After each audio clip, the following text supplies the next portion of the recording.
Comme toujours, la matrice artificielle ne peut rien créer, elle ne peut que détourner la lumière. Et la lumière en ce moment, c'est cette prise de conscience, cet éveil de se dire non, l'élevage, c'est plus possible. On ne peut plus priver des animaux de liberté, de leur propre vie, les maltraiter, les torturer du début jusqu'à la fin, bref, de les traiter comme du bétail.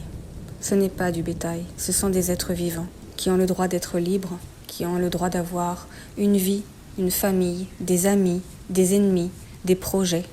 Et de toute façon, énergétiquement, on ne peut pas continuer à domestiquer des animaux, c'est-à-dire leur enlever leur souveraineté, si nous-mêmes, nous voulons retrouver notre souveraineté et donc sortir de cet esclavage, cette domestication.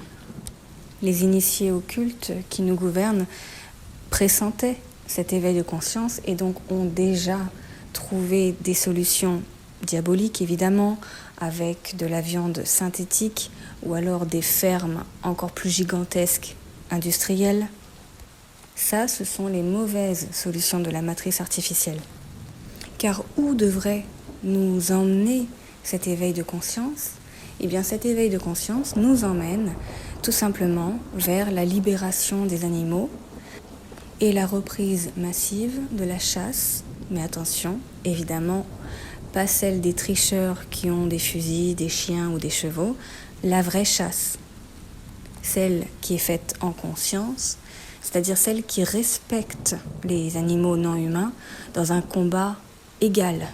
Comme toute voie saine et divine, ce chemin nous amène vers un cercle vertueux, puisque de fait, nous mangerons beaucoup moins de viande. Ce sera en effet beaucoup plus difficile d'en avoir que de le prendre simplement dans un bac au supermarché.